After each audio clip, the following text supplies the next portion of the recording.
Vanessa Johnson, and I'll be speaking on the American public school system. Our American schools are failing. Children are educated by teachers who either do not care or are not given enough resources to successfully educate them.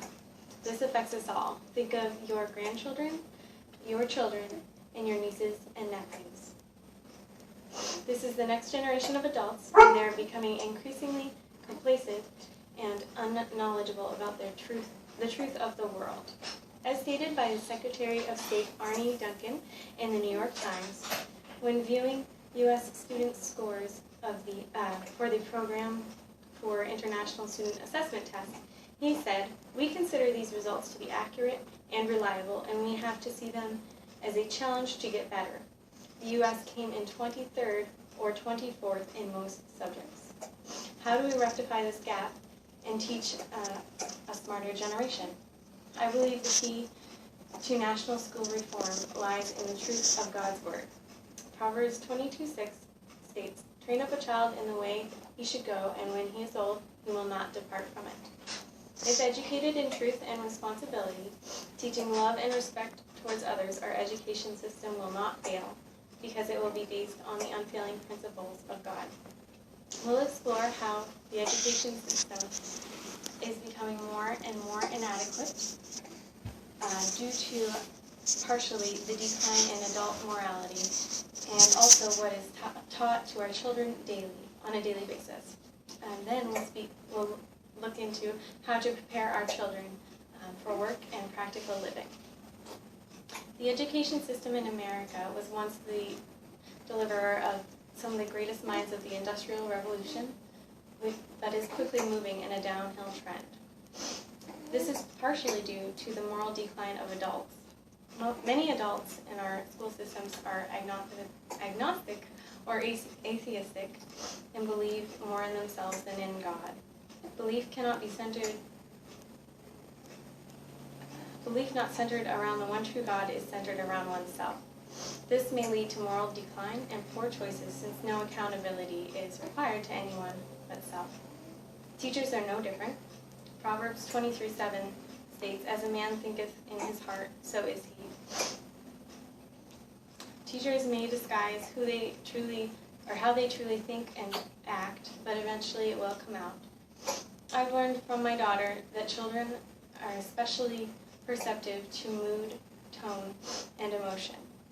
Children are seeing how their teachers or principals or counselors may act, and they're imitators. They inherently know that adults are supposed to be their example. They then believe what their teacher says and does are okay. The second reason schools may be producing declining test scores is they are not given the option to choose what they want to believe as true. Telling the truth is especially important. In an article by Meg Rosop, she's a mom who wasn't fully honest with her daughter about her illness. She states, "There is a theory that children's literature should uphold the ideal of childhood, offering charming scenarios and happy endings to protect the innocent from life's harsh realities. But children have extraordinary antennae for the things that no one will explain."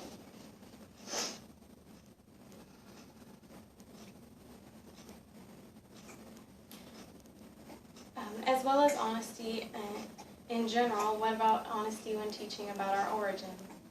This is not a debate of creation versus evolution, but I would like to point out that both stances on how the world came into being are theories. And as theories, which is defined by Merriam-Webster's online dictionary as an idea that is suggested as possibly true, but that is not known or proven to be true, neither theory can be proven. So why are children not taught both? Instead, the public school system dogmatically teaches evolution as fact, when in fact it is just a theory. Children are not given both choices, but are told over and over again that God does not exist. So what do we do about this terrible failing? Well, it's human nature that has failed. We're not perfect. As humans, we are unreliable and prone to trying to use our reasoning to fix all of our problems. The only way to fix this is by returning to the truth. In Psalm 127:3 states, "Our children are a heritage of the Lord." Many people see the American public school system is failing and are calling for reform. This is encouraging.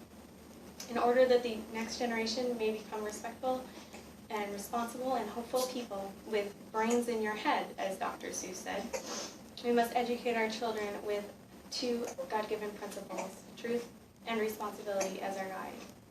Will you pledge to teach the children in your life so that they may become an educated and caring generation? Thank you.